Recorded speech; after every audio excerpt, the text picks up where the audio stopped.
Bismillahirrahmanirrahim. Assalamualaikum warahmatullahi wabarakatuh.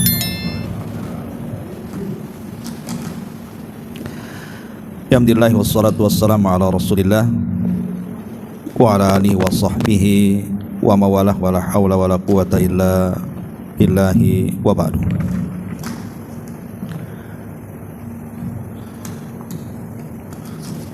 Alhamdulillah, malam ini kita kembali duduk untuk bertalabul ilmi dan kita masih melanjutkan kajian kita membahas fikih dari Asmaul Husna, dan kita masuk pada nama Allah Subhanahu wa taala Al-Basir, Allah Maha melihat.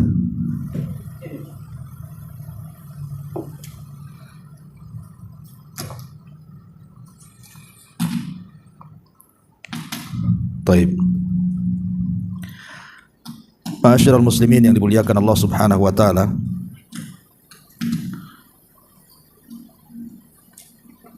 Di sini pengarang hafizahullah taala menyebutkan beberapa dalil daripada Al-Qur'anul Karim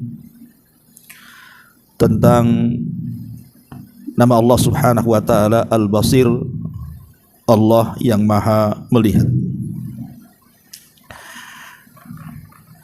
Di dalam Al-Quran penyebutan Al-Basir, Allah Maha melihat, itu terulang sebanyak 42 kali, dan terkadang terulang dengan diiringi nama Allah yang lainnya. Dan yang paling banyak biasanya disebut satu nafas dengan nama Allah As-Sami.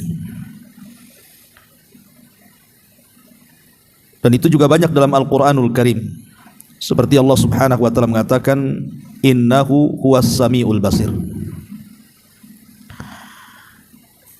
Baik, ma'asyiral muslimin yang dimuliakan Allah Subhanahu wa ta'ala,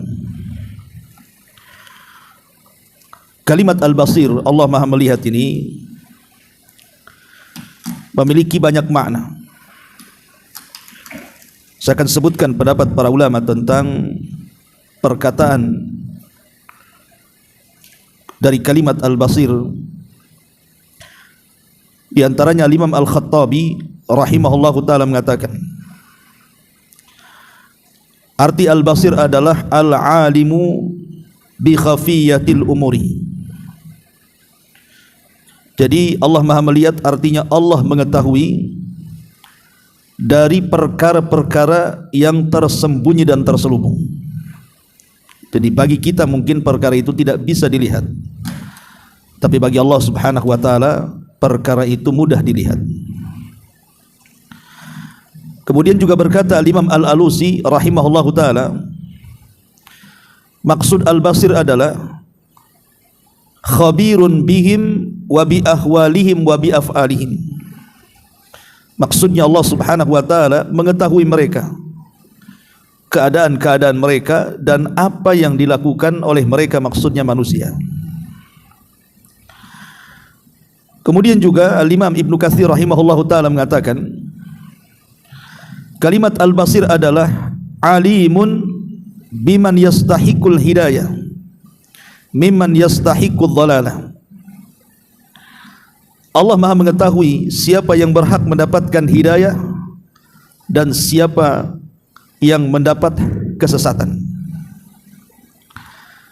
Kemudian juga Al-Imam As-Sa'di rahimahullahu ta'ala mengatakan, kalimat Al-Basir adalah yubsiru kulla syai'in wa in raqqa wa saghura fayubsiru dhabiban namlati sauda fil lailati dhalmah ala sahrati sammah wa yubsiru ma tahtal ardina sab'a kama yubsiruna ma fawqas samawati sab'i. Kata Syekh Abdurrahman As-Sa'di rahimahullahu taala, dia mengatakan maksudnya Al-Basir adalah Allah mengetahui segala sesuatu sekalipun sesuatu itu sangat kecil dan halus. Bahkan Allah juga melihat langkah-langkah semut hitam di kegelapan malam, di batu yang sangat licin lagi hitam. Bahkan Allah Maha melihat kepada apa yang di dalam 7 lapis bumi, sebagaimana Allah juga Maha melihat terhadap apa yang di atas 7 lapis langit. Dan banyak juga perkataan para ulama tentang kalimat Al-Basir. Dari sini kita simpulkan bahwa Al-Basir itu maknanya ada 4. Jadi kalau lihat perkataan para ulama tadi, kalau kita simpulkan makna Al-Basir itu ada 4. Yang pertama, maksudnya Allah Subhanahu wa taala Maha melihat atas segala sesuatu, baik yang kecil ataupun yang besar. Baik yang manusia tampak ataupun yang manusia tidak tampak. Allah Maha melihat. Ini yang pertama. Yang kedua, Allah Subhanahu wa taala Maha mengetahui terhadap hamba-hambanya tentang kondisi-kondisi mereka, perbuatan-perbuatan mereka, termasuk dari manusia siapa yang berhak mendapatkan hidayah dan siapa yang ditakdirkan mendapatkan kesesatan. Ini yang kedua. Kemudian yang ketiga, bahwa makna Al-Basir adalah di mana Allah Subhanahu wa taala pemilik seluruh pendengaran dan penglihatan hamba-hambanya. Dan yang terakhir,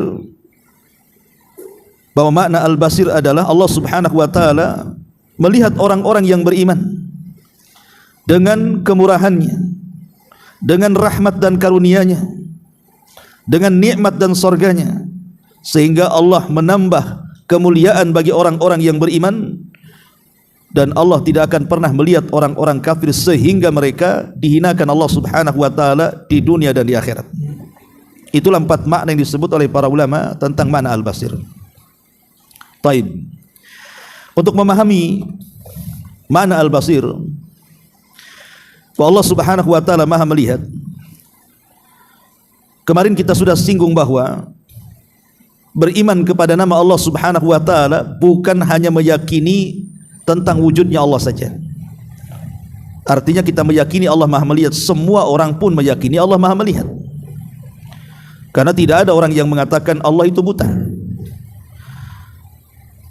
Yang terpenting dari pemahaman Al-Basir adalah ketika kita yakin bahwa Allah itu Maha melihat, maka yakinlah bahwa setiap perbuatan kita dilihat Allah Subhanahu wa taala. Itulah yang melahirkan kebaikan pada diri kita. Dahulu Amirul Mukminin Umar bin Khattab radhiyallahu an, satu hari berjalan di tengah malam, dan ini sering saya ceritakan. Kemudian tiba-tiba dari sekian tenda yang sudah digelapkan itu, ada tenda yang menyala. Padahal kita tahu bahwa lampu bagi tenda-tenda itu disediakan pemerintah. Artinya dinyalakan jam sekian dan dimatikan jam sekian. Tapi ada satu tenda itu yang menyala. Jadi Umar bin Khattab radhiyallahu an kemudian mendekati tenda itu. Rupanya dalam tenda itu ada percakapan seorang wanita, seorang ibu dengan putrinya.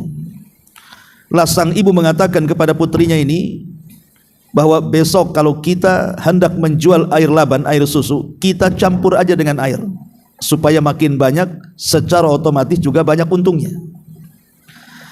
Maka putrinya mengatakan, jangan, amma alimti ya ummi anna Umara naha an majzil labani bil ma. Wahai ibuku, kau kan sudah tahu bahwa Umar Amirul Mukminin melarang tidak boleh mencampur air dengan susu. Maka ibunya mengatakan, wa aina Umar hatta yarana. Engkau bicara tentang Umar, di mana Umar? Umar tidak pernah melihat kita. Padahal Umar ada di samping tendanya itu. Maka putrinya mengatakan kepada ibunya, in kana Umara la yarana fa rabbu Umara yarana. Ya, memang Umar tidak melihat kita wahai bunda, tetapi Rabb Umar itu melihat kita. Ketika Umar radhiyallahu anhu mendengar ucapan wanita tadi, maka Umar tergerak hatinya. Kok masih ada wanita yang salehah, wanita yang jujur, wanita yang masih muraqabatullah, merasa diawasi Allah Subhanahu wa taala. Maka Umar pun pulang kemudian menawarkan salah satu putranya, ada namanya Qasim ibn Umar, agar Qasim menikah dengan wanita itu. dan akhirnya terjadi pernikahan. Dari pernikahan Qasim bin Umar dengan wanita itu lahirlah seorang anak wanita namanya Laila. Dari Laila ini lahir seorang raja yang sangat adil, yang dikenal sebagai Umar bin Abdul Aziz. Ya. Yang ingin saya katakan, bagaimana wanita mulia ini memahamkan kepada ibunya bahwa Allah itu basir, Allah itu maha melihat. Makanya dia mengatakan, in kana Umara la yarana fa rabbu Umar yarana. Walaupun Umar tidak melihat kita, tapi Rabbnya Umar melihat kita. Berarti di sini ada pemahaman apa? Wanita ini mengajarkan kepada kita tentang nama dari nama-nama Allah, Al-Basir, bahwa Allah itu maha melihat, jangan macam-macam. Makanya ketika seorang pemuda yang tidak bisa meninggalkan maksiat datang kepada Ibrahim ibn Adham rahimahullahu ta'ala, kemudian dia minta izin untuk bermaksiat, maka Ibrahim ibn Adham mengatakan, silakan engkau maksiat, tapi engkau harus melakukan 5 syarat katanya. Kalau engkau bisa melakukan 5 syarat, silakan maksiat. Lah salah satu syarat yang dikemukakan Ibrahim ibn Adham kepada anak muda yang tidak bisa meninggalkan maksiat ini, silahkan kau bermaksiat, tapi di tempat yang Allah tidak bisa melihatmu. Silakan maksiat, tapi cari tempat-tempat yang Allah tidak bisa memandang, tidak bisa melihatmu. Maka anak muda ini mengatakan, ya mustahil lah, tidak ada tempat satupun kecuali Allah memandang kita. Artinya di sini Ibrahim ibn Adham juga mengajarkan bahwa Allah itu basir, Allah itu maha melihat. Satu hari Ibnu Umar radhiyallahu anhu, putra Umar bin Khattab radhiyallahu anhu, diceritakan dari Nafi maulanya. Jadi satu hari kata Nafi, aku ini keluar bersama Ibnu Umar radhiyallahu anhu menuju perbatasan kota Madinah. Kemudian di tengah jalan berpapasan dengan penggembala kambing. Akhirnya kemudian kami pun, kata Nafi dan Ibnu Umar ini, beristirahat di tengah-tengah seorang penggembala kambing itu. Ketika kami keluarkan bekal kami, kemudian kami tawarkan penggembala itu untuk makan, dia mengatakan, tidak, aku sedang berpuasa. Takjub Ibnu Umar, macam mana seorang penggembala kambing di tengah padang pasir yang sangat panas kering kelontang mampu berpuasa. Jadi Ibnu Umar radhiyallahu anhu ingin mengetes sang penggembala itu dan mengatakan, wahai fulan, bagaimana kalau seandainya salah satu kambingmu aku beli, nanti kita sembelih, kita makan sama-sama untuk buka puasa dirimu. Maka sang penggembala kambing mengatakan, oh tidak, aku ini hanya penggembala, kambing ini bukan milikku tapi milik tuanku. Maka Ibnu Umar radhiyallahu anhu mengatakan, katakan saja kepada tuanmu nanti, akalah dhi'bu, bahwa kambingnya dimakan serigala. Maka kemudian tiba-tiba sang penggembala kambing ini sambil marah kepada Ibnu Umar dan menunjukkan telunjuknya ke langit, engkau bisa berkata seperti itu? Kemudian dia mengatakan, ya fulan, aina Allah, wahai fulan, di mana Allah? Kata sang penggembala kambing itu kepada Ibnu Umar, engkau bisa mengatakan seperti itu, tapi di mana Allah? Seolah-olah dia mengatakan apa? Enggak bisa, Allah melihat kita. Di sana ada Allah yang melihat kita. Kita bisa mungkin membodohi Tuhan kita, bisa menipu Tuhan kita, tapi Allah subhanahu wa ta'ala tidak bisa ditipu. Aina Allah, di mana Allah? Maka kemudian Ibnu Umar radhiyallahu anhu takjub dengan budak itu, kemudian ditanya, siapa tuanmu? Dia mengatakan, fulan ibn fulan. Maka Ibnu Umar datang kepada tuannya, langsung ngasih uang 1 gepok, aku merdekakan budakmu itu. Lihat, budak itu mengajarkan kepada Ibnu Umar dan kita semuanya bahwa Allah subhanahu wa ta'ala itu Al-Basir, maha melihat. Ya. Bahkan dikisahkan oleh para ulama salaf dahulu, ada seorang anak muda yang kemudian hendak berzina dengan seorang wanita, karena wanita ini telah meminjam uang kepada sang laki-laki tadi dan tidak bisa membayarnya. Sehingga laki-laki tadi mengatakan, tidak ada masalah kau tidak bayar, tetapi sebagai bayarannya kau harus berzina denganku. Akhirnya kemudian dengan terpaksalah wanita itu mau melayani laki-laki tadi karena terlilit hutang dan siap dibebaskan. Ketika hendak berzina dan kedua manusia ini sudah membuka aurat mereka dan hampir berzina. Maka sang wanita mengatakan, wahai fulan, sudah kau tutup semua jendela dan pintunya? Maka sang laki-laki ini mengatakan, sudah. Kata sang wanita, ada satu pintu yang tidak kau bisa buka, kau tidak bisa tutup. Ada satu pintu yang tidak bisa kau tutup, katanya. Laki-laki anak muda ini belum paham dengan ucapan itu. Dia mengatakan, apa maksudnya semua jendela, semua pintu sudah kau tutup? Tapi wanita itu tetap mengatakan, ada satu pintu yang tidak bisa kau tutup. Kemudian laki-laki ini mengatakan, pintu yang mana? Maka wanita ini mengatakan, babullahi azza wa jalla, pintunya Allah subhanahu wa ta'ala. Engkau tidak bisa menutup pintunya Allah, Dia pasti melihat kita. Maka akhirnya kemudian laki-laki ini langsung terpukul dengan ucapan itu, sadar, kemudian mengatakan kepada wanita itu, kalau begitu pergilah kamu dan hutangmu kubebaskan. Lah, ini kisah-kisah ini mengajarkan kepada kita bahwa Allah itu Al-Basir, Maha melihat. Allah itu mengetahui apapun yang ada di dasar lautan, di dalam perut gunung, bahkan di dalam perut bumi, bahkan di dalam antara langit dan bumi, dan segala isinya Allah tahu. Yang manusia tidak tahu, Allah tahu. Termasuk juga apa yang ada pada hati kita, Allah tahu. Apa yang kita amalkan, Allah tahu. Sedekah yang kita sembunyikan, Allah tahu. Solat malam yang kita sembunyikan di kegelapan malam, tidak ada orang yang tahu, Allah tahu. Semua amal yang kita sembunyikan, Allah tahu. Dari sini membuahkan hasil banyak nantinya kalau kita betul-betul meyakini Allah itu Al-Basir. Banyak athar imaniyah, pengaruh-pengaruh keimanan pada kehidupan kita, ikhwan. Ma'asyiral muslimin yang dimuliakan Allah subhanahu wa ta'ala. Lalu apa saja pengaruh keimanan itu ketika kita meyakini Allah Maha melihat itu? Pertama, itsbatu sifatil basari lahu azza wa jalla. Kita harus menetapkan bahwa Allah itu punya sifat Maha melihat. Dan kalau itu sudah yakin, berarti yakini juga bahwa kita harus merasa dilihat Allah. Yang kedua, kita yakin bahwa Allah subhanahu wa ta'ala Maha melihat dengan kondisi hamba-hambanya. Dan Allah subhanahu wa ta'ala Maha mengetahui dan Maha melihat kepada kita siapa di antara kita yang berhak mendapatkan hidayah, dan siapa yang berhak di antara kita disesatkan oleh Allah subhanahu wa ta'ala. Allah tahu. Kenapa Allah tidak memberikan hidayah kepada si fulan? Kenapa Allah membuat yang si fulan pula dapat hidayah? Kenapa yang ini nasihati cepat menerima, yang itu pula degil pula? Kenapa orang ini kemudian mudah sekali untuk melakukan ibadah, kenapa si fulan pula malas? Allah semua tahu itu.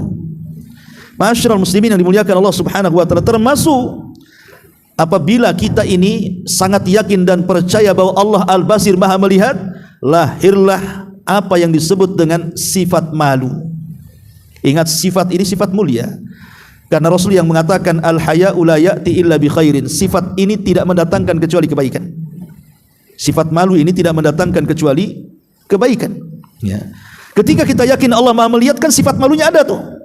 Ketika kita hendak maksiat, tak jadi karena malu, bukan malu kepada manusia, malu kepada Allah.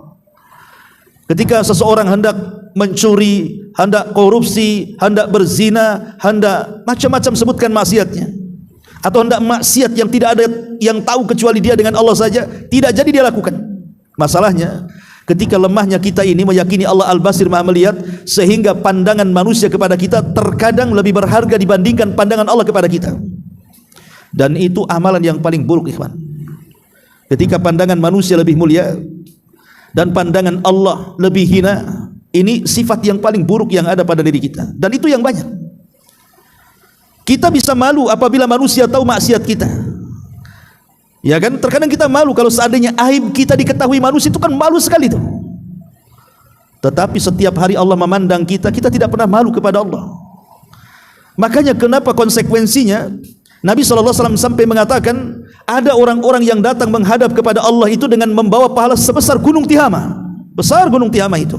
Faja'alaha haba'an mansura. Tiba-tiba pahala itu dihilangkan seketika oleh Allah subhanahu wa ta'ala seperti debu yang dihempas angin. Kemudian sahabat bertanya, sif lana ya Rasulullah, sifatkan, sifhum lana, siapa mereka itu, sifatkan kepada kami. Orang-orang yang datang menghadap kepada Allah dengan membawa pahala sebesar gunung Tihama kemudian dihancurkan, itu siapa? Kata sahabat ini.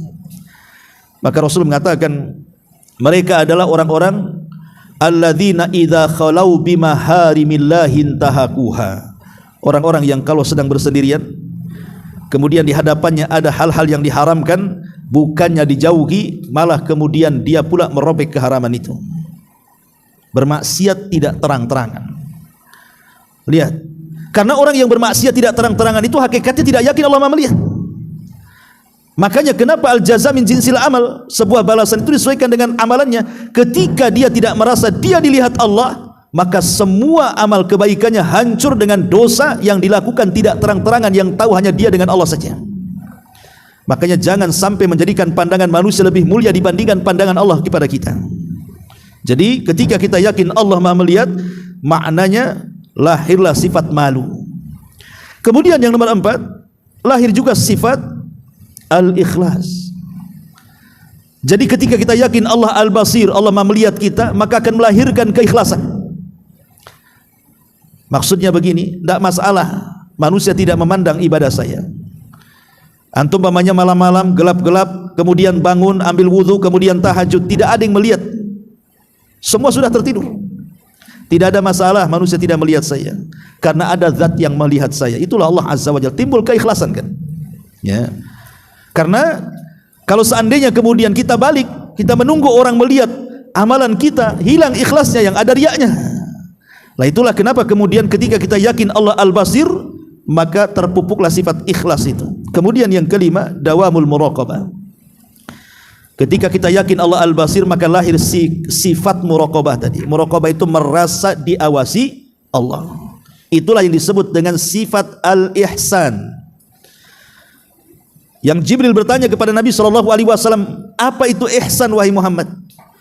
Maka Rasul sallallahu alaihi wasallam mengatakan, ihsan itu anta'budallaha ka'annaka tarahu fa illam takun tarahu fa innahu yaraka. Engkau beribadah kepada Allah seolah-olah engkau melihat Allah. Kalau itu tidak bisa kau lakukan, yakini Allah melihat kamu. Nah, itulah disebut muraqabah, merasa diawasi Allah. Walillahi matsalul a'la ikhwan. Permisalan Allah itu lebih tinggi. Kita saja dalam bekerja, kalau seandainya ditunggui oleh bosnya, tentu kita akan rajin. Atau ada CCTV yang mengawasinya, tentu tidak akan curang. Lihat tukang-tukang bangunan itu, kalau ditunggui mandornya, rajin dia kerja. Lihat anak-anak PT itu, kalau sudah ada bosnya di situ, nggak akan berhenti dia bekerja.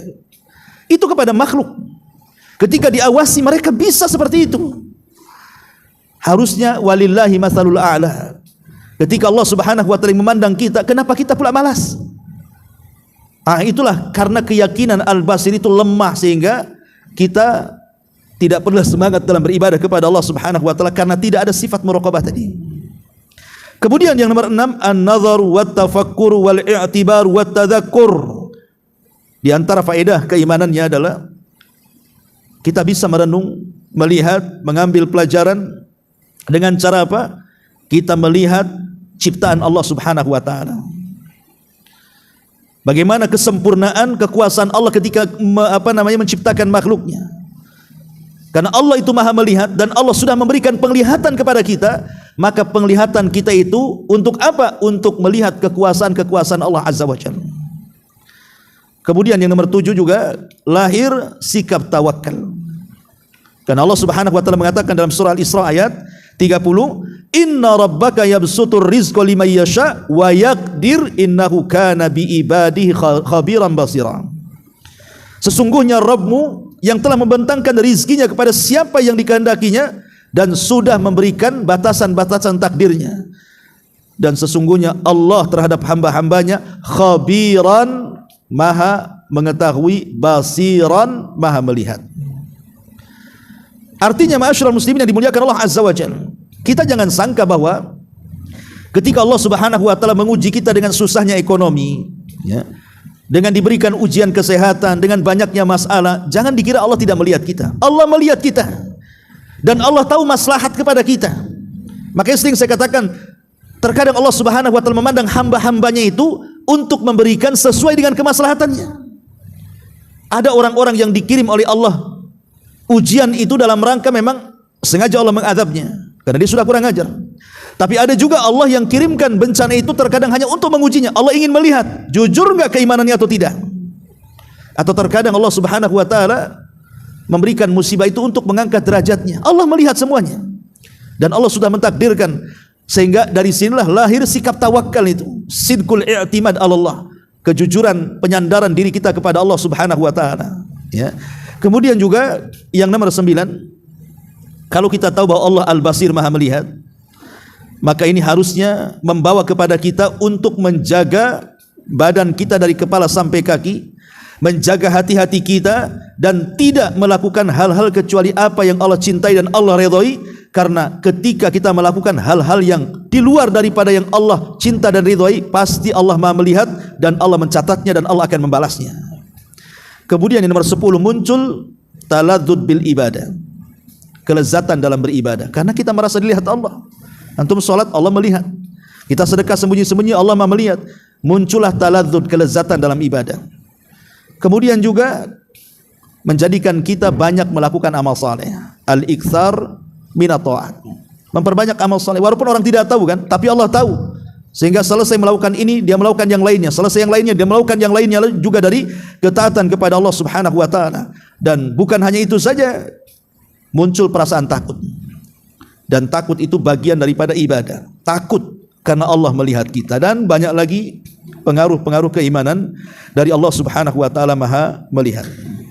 Dan yang terpenting dari kajian Al-Basir ini yang paling pentingnya, kalau antum mengaji Asmaul Husna, adalah kita bisa berdoa dengan Al-Basir. Ya, jadikan kalimat Al-Basir ini tawassul kita kepada Allah saat berdoa. Makanya kalau kita lihat di dalam Al-Quran, ketika Nabi Musa alaihi salatu wassalam meminta kepada Allah agar Harun abangnya itu menemani dia untuk menghadap Fir'aun, karena Fir'aun ini pandai bicara, sementara Musa pula pelat tak pandai bicara. Lah Harun ini punya keahlian orator, retorika bicara yang luar biasa. Dan Musa tahu yang bisa menghadapi Fir'aun adalah abangnya. Maka dia meminta kepada Allah Subhanahu wa taala agar abangnya dijadikan nabi untuk menemani dakwah dia menghadapi Fir'aun. Perhatikan, Allah Subhanahu wa taala berfirman dalam surah Thaha ayat 25 sampai 36, qala rabbi israh li sadri wa yassir li amri wahlul 'uqdatam min lisani yafqahu qawli waj'al li wazira min ahli Haruna akhi ushdud bi azri wa ashrikhu fi amri kay nusabbihuka katsira wa nadhkuruka katsira innaka kunta bina basira. Ya. Musa mengatakan, ya Rabb, kami lapangkan dadaku, mudahkan urusanku, keluarkanlah pelat dalam mulutku supaya si Fir'aun paham dengan kata-kataku. Ya. Kemudian juga kata Musa, jadikanlah untukku seorang penolong, yaitu Harun saudaraku, supaya bisa memperkuat dakwahku dan bisa berserikat dalam urusanku, agar aku bisa senantiasa bertasbih kepadamu dengan tasbih yang banyak dan mengingat dirimu dengan mengingat yang banyak. Kenapa? Innaka kunta basiro, karena engkau ya Rabb adalah maha melihat bagi kita. Lihat bagaimana Nabi Musa alaihi salatu wassalam menggunakan Al-Basir untuk dijadikan doa permintaan kepada Allah Subhanahu wa taala. Maka kalau kita hendak berdoa, umpamanya kita ini minta dimudahkan urusan kita, mungkin kita sedang kesulitan, kesusahan ekonomi, kesulitan, sebutkan kesulitan apa saja, maka jadikan Al-Basir ini sebagai tawassul kita kepada Allah. Dengan cara apa? Dengan cara menyebut-nyebut ya Basir, ya Basir, wahai zat yang maha melihat, wahai zat yang maha melihat, lihatlah kondisiku, angkatlah semua kesulitanku, mudahkanlah semua urusanku, lancarkanlah semua rizkiku, dan begitu seterusnya.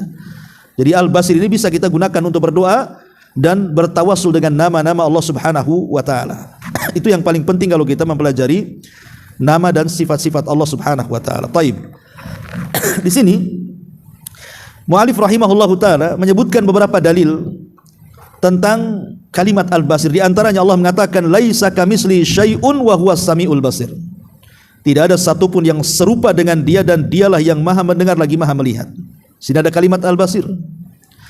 Kemudian Allah juga mengatakan innallaha kana sami'an basira. Sesungguhnya Allah adalah maha mendengar lagi maha melihat.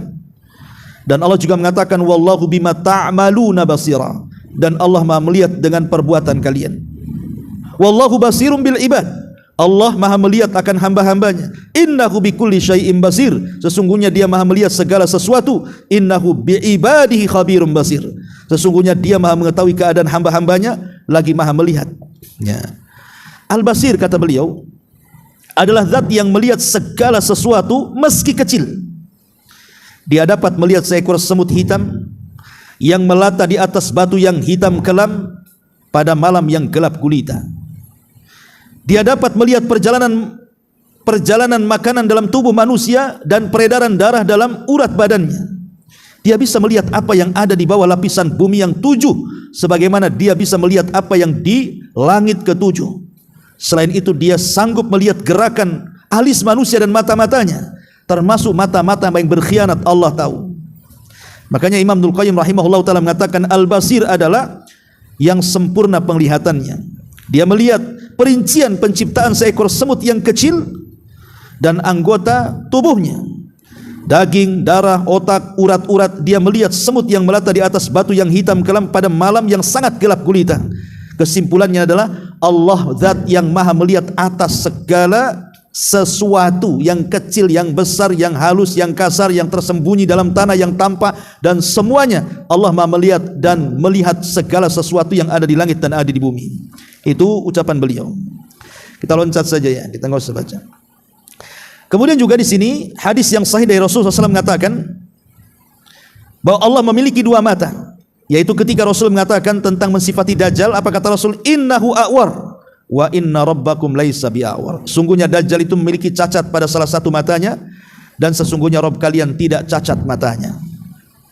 Dari sini kita tahu bahwa Allah itu berbeda dengan Dajjal. Kalau Dajjal itu kan tidak sempurna penglihatannya karena cuma 1 mata, tapi Allah itu sempurna penglihatannya karena dia memiliki 2 mata. Imam Ibnu Khuzaimah rahimahullah ta'ala berkata, kita mengatakan Rabb kita memiliki kedua mata, dengannya dia melihat apa yang ada di bawah tanah, di lapisan bumi yang ke-7, dan apa yang ada di langit, serta yang ada di antara keduanya, dari yang kecil hingga yang besar. Tidak ada yang tersembunyi bagi Allah subhanahu wa ta'ala. Kemudian dia mengatakan tidak ada yang tersembunyi bagi Allah satu apapun. Dia melihat apa yang di bawah lautan dan ombaknya, sebagaimana dia melihat arsy yang dia bersemayam di atasnya. Ma'asyiral muslimin yang dimuliakan Allah azza wa jalla, dan dalilnya disebutkan oleh pengarang hafizahullah ta'ala, antum bisa baca banyak sekali ya, sampai kepada halaman ke-217 ya, yang paling bawah. Setelah menyebutkan banyak dalil itu, beliau mengatakan dengan contoh-contoh ini diketahui bahwa keyakinan seseorang hamba bahwa Allah Maha melihat dan mengawasinya sangat bermanfaat baginya dalam mendorongnya berbuat kebaikan dan mencegah dari perbuatan maksiat. Artinya di antara faedah kita meyakini Allah Maha melihat itu, akhirnya kita semangat ibadah dan menjauhi maksiat, seperti yang sudah jelas dalam permisalan-permisalan di atas. Apabila seorang hamba beribadah kepada Allah dengan sebaik-baiknya dan menjauhi maksiat kepadanya dengan merasa bahwa Allah melihat dan mengawasinya, maka ini kedudukan al-ihsan yang merupakan kedudukan tertinggi dalam agama ini.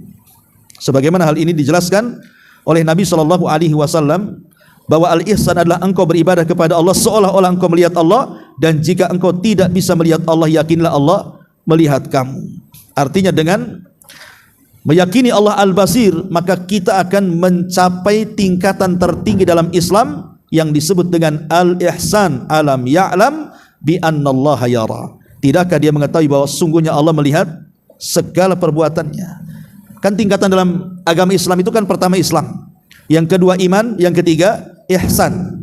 Ihsan ini yang paling tinggi. Jadi kalau kita meyakini Allah Al-Basir Maha melihat, kemudian sampai melahirkan sikap muraqabah dan ihsan, berarti kita akan berada di tempat yang paling tinggi dalam tingkatan Islam yang disebut dengan al-ihsan. Itulah di antara faedah Allah Subhanahu wa taala Maha melihat. Ya, lebihnya antum bisa baca berulang-ulang karena penjelasannya sudah saya ringkas. Ya, tinggal antum baca saja. Insyaallah lebih mudah dan bisa dipahami. Ya, sampai di sini saya minta maaf karena saya ada kajian di Hazanah di sini ya. Jadi saya cepat-cepat. Subhanaka bihamdika asyhadu an la ilaha illa anta astaghfiruka wa atubu ilaik. Allahu taala alam. Assalamualaikum warahmatullahi